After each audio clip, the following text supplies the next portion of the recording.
Nous poursuivons notre découverte de l'exploration mentale dans ce deuxième épisode consacré à l'exploration mentale. Qu'est-ce que la résilience mentale ? Comment les sportifs font-ils face aux difficultés, aux échecs, au stress ? Quels sont les liens avec les neurosciences ? Des sujets passionnants que nous abordons maintenant avec Éric Lacroix, que vous connaissez bien, coach sportif, préparateur physique et mental, et professeur et directeur du service des activités physiques et sportives de l'Université de La Réunion.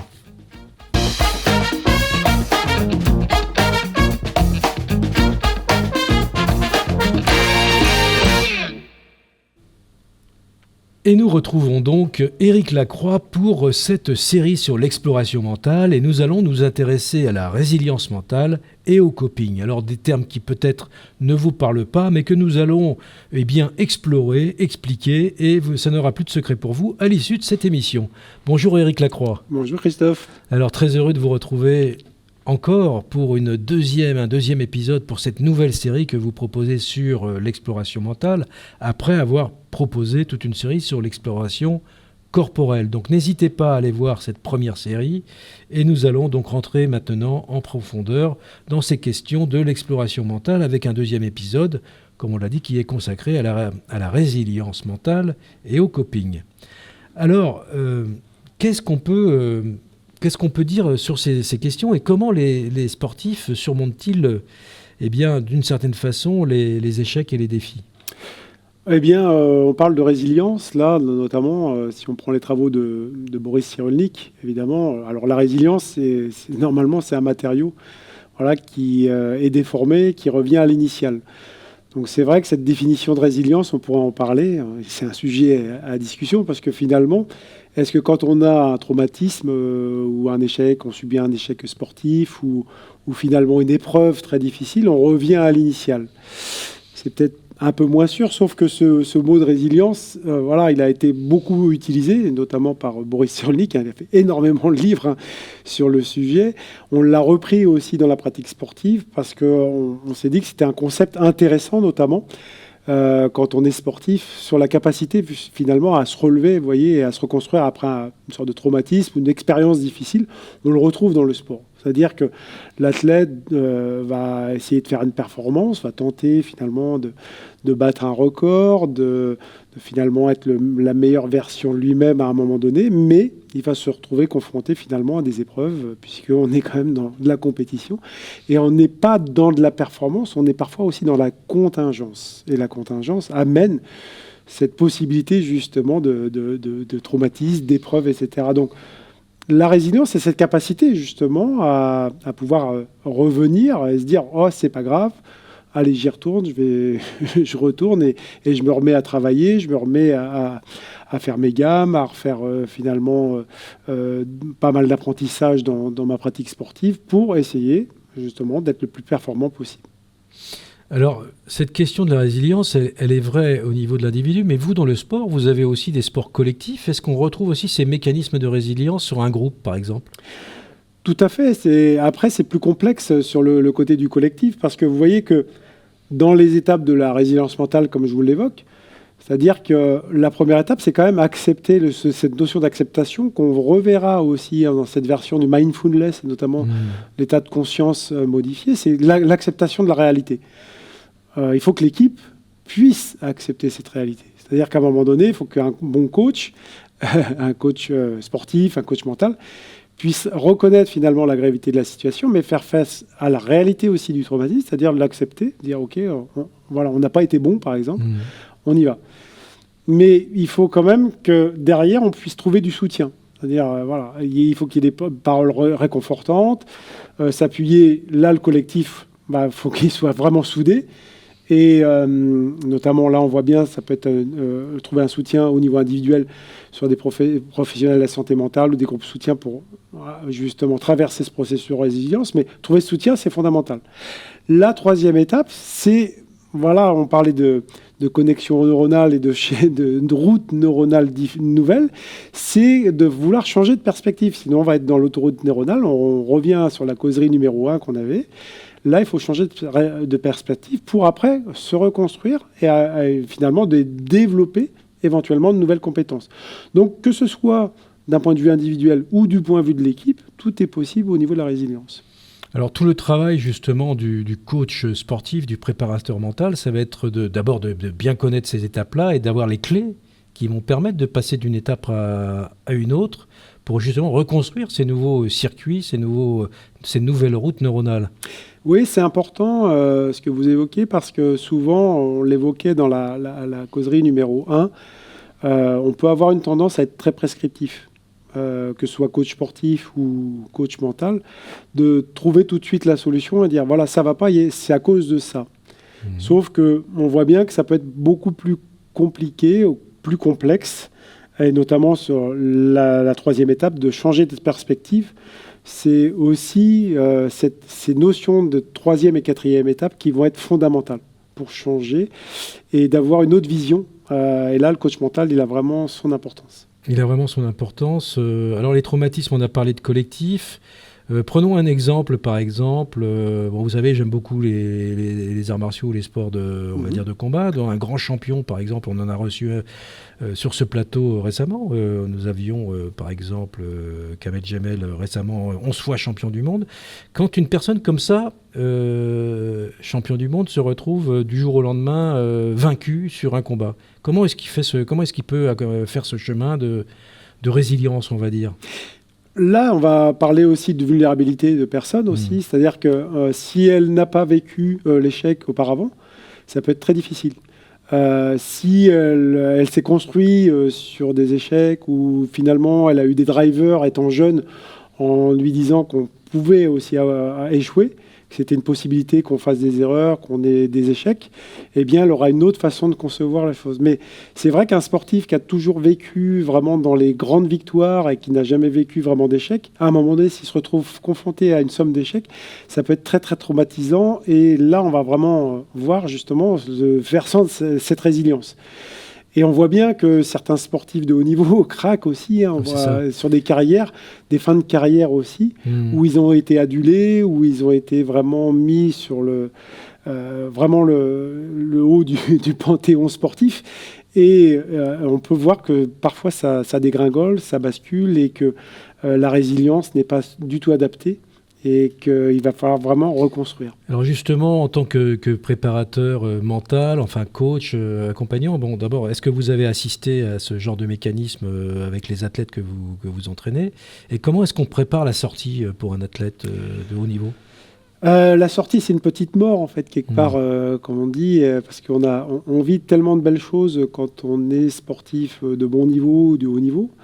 Et puis aussi, il y a du lien social, il y a aussi la reconnaissance, finalement. On y reviendra, mais on a tous, finalement, besoin de reconnaissance, quelle qu'elle soit. Et on se retrouve un peu isolé, donc aussi avec un schéma de vie complètement différent. Donc si on n'est pas préparé, effectivement, ce versant de la résilience va être fondamental. C'est-à-dire comment on va pouvoir reconstruire. On est là sur les étapes 3 et 4 qu'on voyait justement à l'instant. C'est ça. Donc, c'est tout un... Alors, tout un art, on va dire. C'est en soi des compétences, effectivement, à développer pour les coachs, les accompagnateurs. On a parlé de résilience, mais dans le titre de l'émission, on parle de résilience mentale et de coping. Oui. Alors, est-ce qu'on pourrait peut-être parler de cette notion de coping ? En fait, moins une introduction. Oui, comme je l'ai mis dans la diapo, c'est-à-dire je vous ai mis une définition pour ces deux versants, que ce soit la résilience. On l'a évoqué assez longuement, là, sur le fait vraiment la capacité à s'adapter, à rebondir après des défis, des échecs et des pressions. C'est un peu dans une globalité, vous voyez, c'est un peu générique, c'est-à-dire la façon de, entre guillemets, survivre à une épreuve, à un traumatisme, etc. Même si parfois le mot survivre est un peu surfait, sauf que pour des athlètes, des fois, c'est vraiment ça. Le coping, on est plus sur un versant de la prépa mentale qui va représenter, vous voyez, les efforts cognitifs et comportementaux. Ça va être intéressant, justement, pour le côté du préparateur mental, justement, pour voir ces versants d'exigence spécifiques internes ou externes qui vont être évalués et qui vont parfois être excessives. C'est-à-dire que le coping, c'est aussi faire face. mais on peut mettre en place des outils pour faire face. C'est-à-dire qu'on le verra, et on l'a évoqué un peu dans la causerie numéro 1, il y a des outils qui existent de visualisation, de langage interne, de pensée positive, voilà, il y a énormément de choses qui vont permettre justement de travailler ce faire face. Alors, effectivement, le faire face, le coping, bon, c'est beaucoup utilisé, effectivement, j'imagine, pour l'accompagnement. Quelquefois aussi, dans le coping, il y a, pour certaines personnes, le faire face, ça va être de fuir, par exemple, par rapport à une situation. Ça fait partie d'une stratégie de coping, de chercher du soutien social. Mais nous reviendrons là-dessus, parce que ça, c'est le soutien, justement, du coach. Du coup, va trouver toute son importance, l'accompagnement, effectivement, du coach, pour arriver à faire face à des situations qui peuvent être stressantes, par exemple. Tout à fait. On va le revoir, de toute façon, par rapport au stress. Vous parliez de combattre ou de fuir. On a aussi le côté du freeze, le côté de rester figé. On a 3 options seulement. Donc, et là, on reverra sur ce versant de stress physiologique qui, après, va amener à un état émotionnel. Et cet état émotionnel, justement, c'est ça qu'il va falloir travailler avec l'athlète. C'est ça qu'il va falloir identifier. On le verra aussi sur l'intelligence émotionnelle pour, justement, apporter ce degré de résilience. Donc, en tant que coach, vous avez une diapo qui fait référence à un article scientifique sur ces questions. Donc, c'est largement étudié, j'ai l'impression, dans les sciences du sport, toutes ces stratégies pour faire face au stress, à l'échec, à l'estime de soi. Il y a vraiment beaucoup de dimensions qui sont explorées pour justement professionnaliser ces missions ou ces fonctions d'accompagnant, on va dire. Oui, au-delà justement de la version de la résilience, c'est vrai que ce coping, d'un point de vue article scientifique, a été pas mal étudié. Dans la pratique sportive, on le voit, là je vous ai mis justement quelques petits paragraphes, pas des définitions, mais notamment sur la conception du coping, ces stratégies, on parle de stratégie d'adaptation, je trouve que c'est intéressant aussi. Puisque quand on est, par exemple, coach sportif ou coach mental, en fait, on va avoir des stratégies. Et les stratégies, c'est de prendre en compte finalement le stress qui va être généré. Le stress et l'état émotionnel de la personne dans la contingence. On peut pas y parler. C'est assez vaste et notre cerveau va fumer, mais dans la contingence de la performance. C'est-à-dire, effectivement, tout ne va pas se passer comme prévu. C'est souvent ça, on ne peut pas deviner. On va avoir une compétition, l'adversaire peut se comporter différemment, le terrain, etc. peut être différent, les conditions météo, il y a énormément de paramètres, ce qui fait que, au bout du compte, il va y avoir de l'incertitude, de la contingence, et c'est là que ça va être intéressant. Automatiquement, il va y avoir possiblement du stress ou un état émotionnel qui peut changer, et ça, il faut l'anticiper. Il faut avoir une stratégie d'anticipation, mais aussi comment on peut réagir finalement face à des situations où on va se retrouver un peu plus en difficulté. Et donc vous allez d'une certaine façon pouvoir induire un type de comportement dans la préparation justement pour que ce faire face soit le plus, si on peut dire, positif possible. On parlait des routines et notamment des versants sur les décisions qui étaient inconscientes, 99,8%. Donc, ce qu'il faut, c'est mettre en place à l'entraînement des routines, au bout du compte, qui ne vont pas être des surprises pour l'athlète. C'est ça aussi, il faut dire, on ne va pas découvrir, il y a des choses qui vont se passer, on va dire, automatiquement dans la compétition.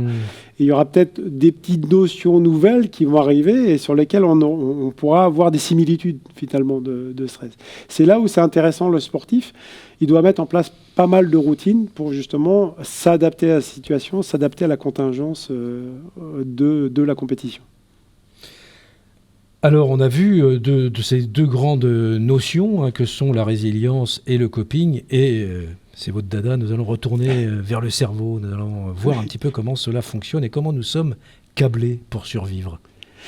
Oui, si on reprend un peu le côté de l'expérience qu'on avait vu motrice et notamment corporelle dans nos premières causeries, ça remonte à quelques mois, quelques années. Mais en tout cas, on y revient toujours. C'est-à-dire qu'à un moment donné, il faut revoir aussi le fonctionnement du cerveau, parce que c'est important, parce que c'est lui aussi qui va nous impliquer finalement dans ce versant, vous voyez, du stress. Parce que c'est ça, en fait. On est câblé pour survivre et c'est le cerveau limbique qui va vraiment travailler sur, vous voyez, ce versant de l'amygdale. L'amygdale, c'est cette petite glande-là que vous voyez ici, dans les profondeurs, qui va être sujet vraiment dans la gestion, notamment émotionnelle, et qu'on parle souvent de la peur. Voilà, donc quand on parle d'anxiété, c'est aussi de la peur, et aussi du système d'alerte. Donc vous avez des choses d'un versant attentionnel exogène, c'est-à-dire il y a une alerte, une grosse sonnerie, votre cerveau va se mettre en éveil, il va agir sur l'amygdale automatiquement, voilà, centre vraiment émotionnel, un système d'alarme. Mais le problème aussi, c'est qu'il y a des choses endogènes. C'est des choses qu'on a construites, qu'on disait par rapport aux autoroutes un peu neuronales qu'on a mises en place. Vous voyez, donc tout ça, c'est fortement relié, notamment aussi, vous voyez, au versant du striatum ventral, du thalamus, etc. Le thalamus, c'est vraiment le centre c'est le côté des sens, vraiment, qui va vraiment prendre tout le côté, on l'avait vu dans la première causerie, tous les sens, l'odorat, le toucher, etc. Et après, il va y avoir une version, vous voyez, sur le cortex orbifrontal, le côté du régulateur des émotions, et puis le cortex préfrontal, où là, il va être évalué, et puis après, il va prendre une décision, et il va amener des comportements derrière, au niveau sportif. Donc ça, effectivement, c'est donc par rapport à des faits, enfin des situations de vécu, comment le cerveau va mobiliser sa physiologie et pour réagir, en fait. Et ça sont des choses donc il peut y aussi y avoir des dysfonctionnements, là. Oui, par exemple, souvent, on en parle d'anxiété de performance, ou avant une course, par exemple, ou avant une compétition. En fait, certaines personnes vont vraiment activer et fatiguer vraiment ce système-là.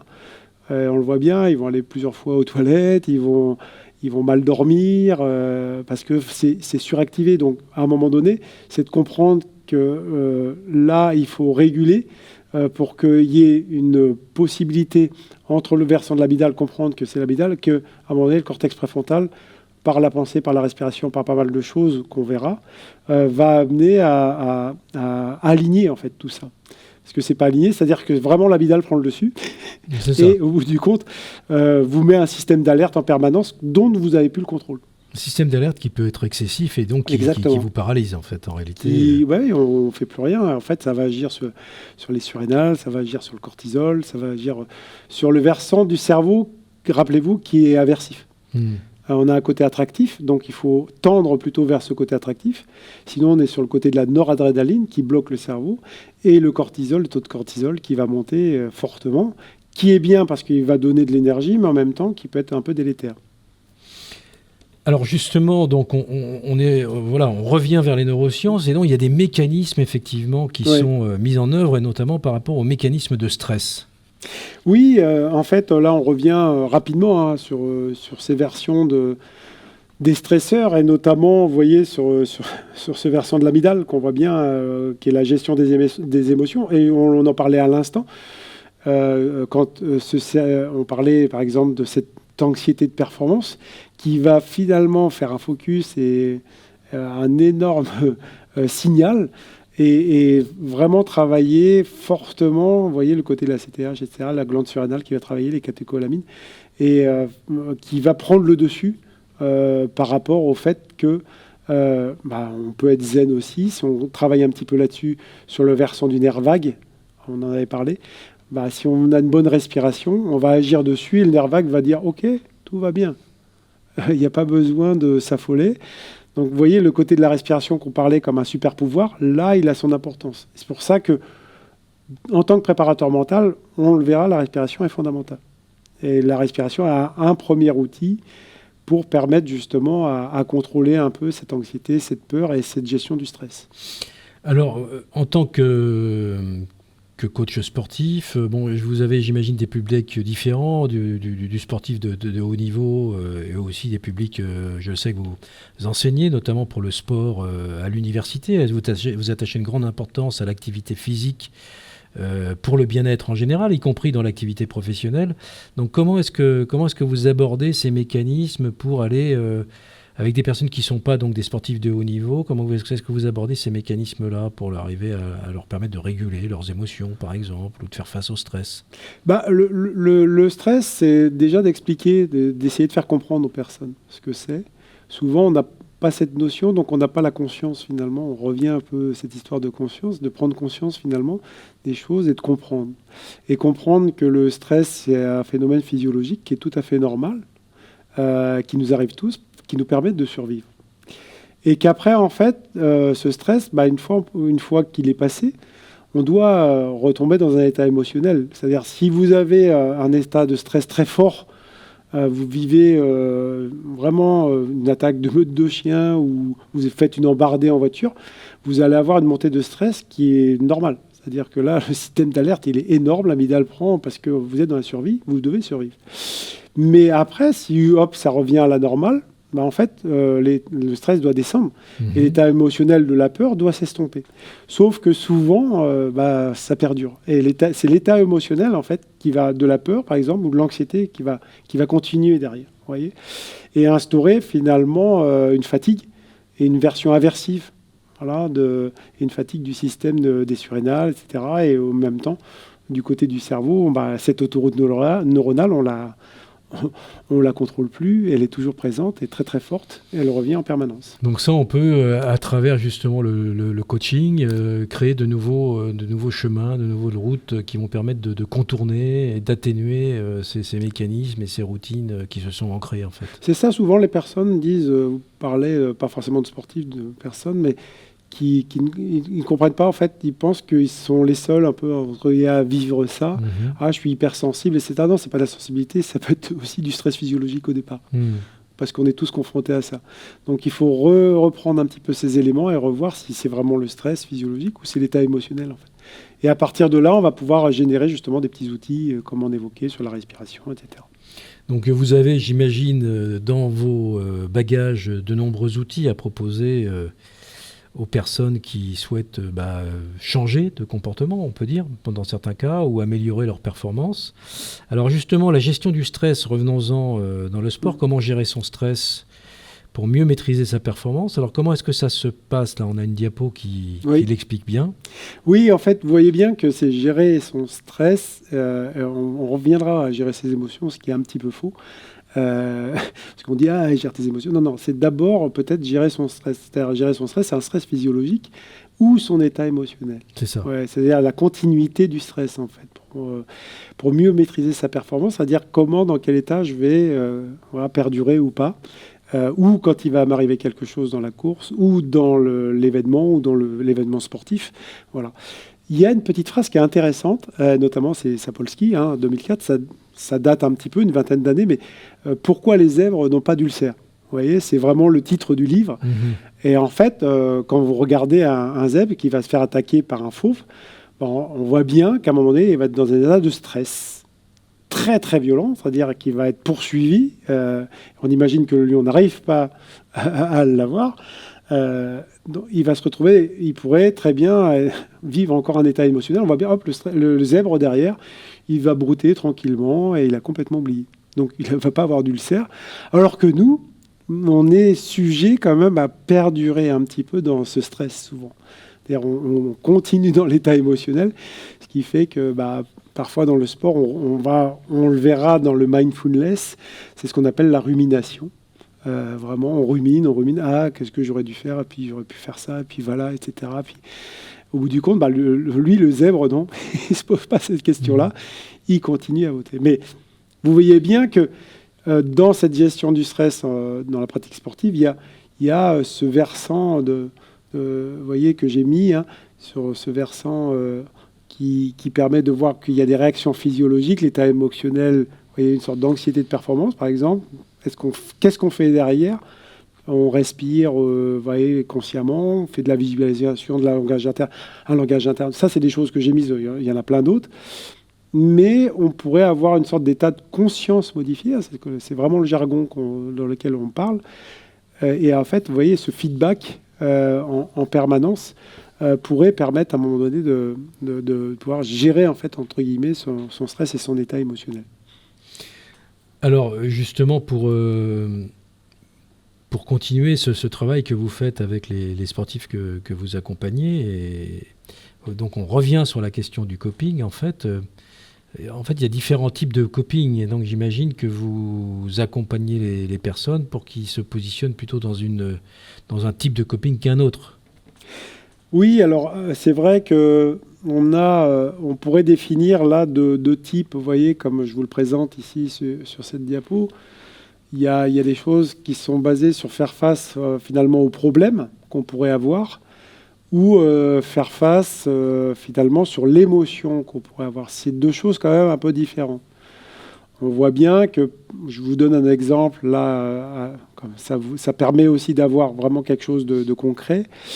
Par exemple, le joueur de tennis qui a du mal à gagner des points sur son service, eh bien, on va lui permettre de travailler avec son entraîneur, peut-être tu vois une analyse vidéo, et essayer d'améliorer sa technique, de le faire prendre conscience finalement, voilà, de son geste, d'essayer d'amener des choses sur sa tactique, sur sa technique.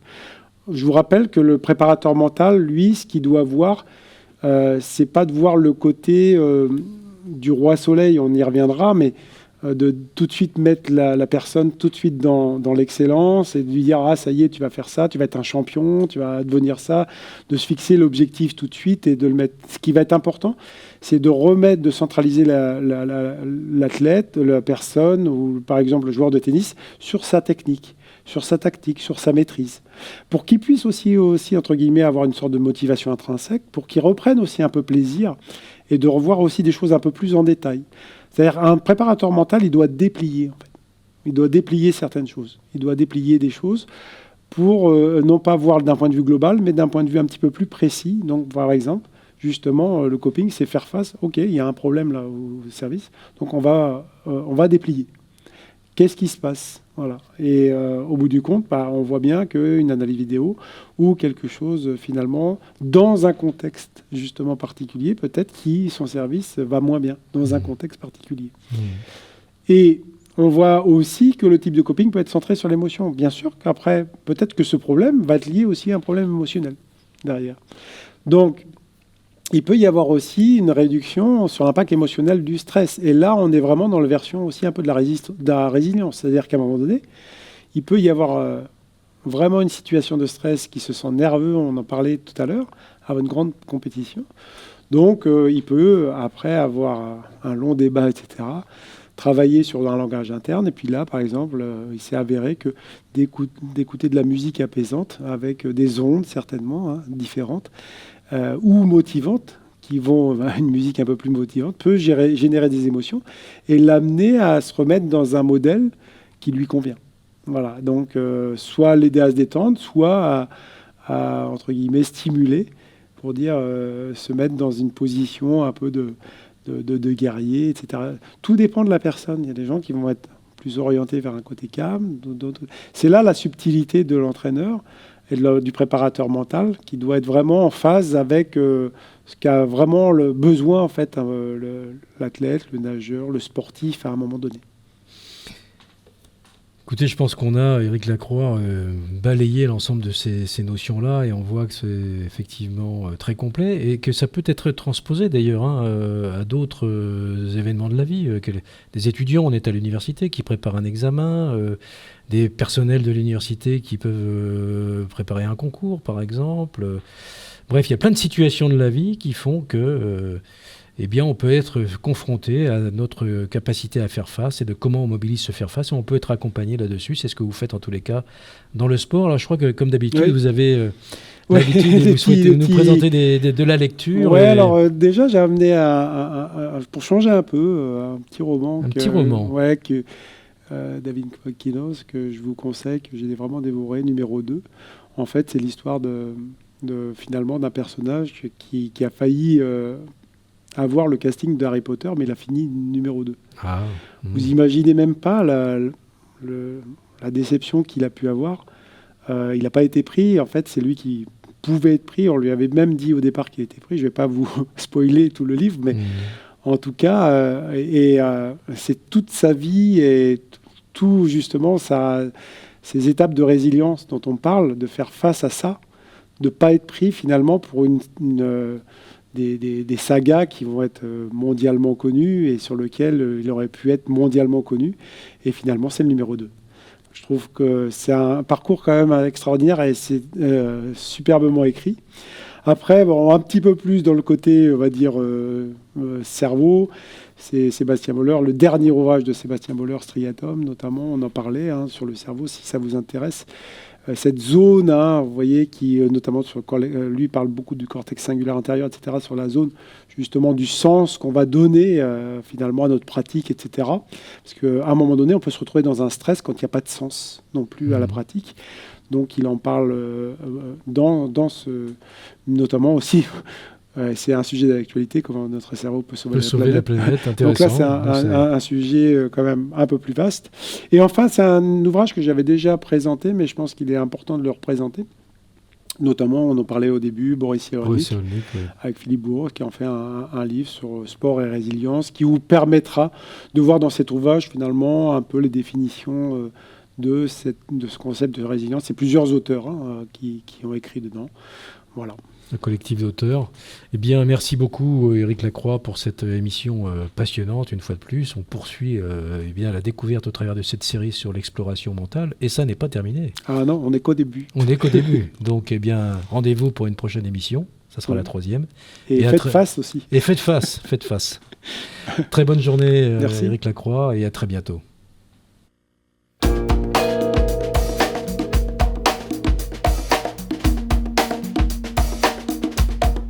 Thank you.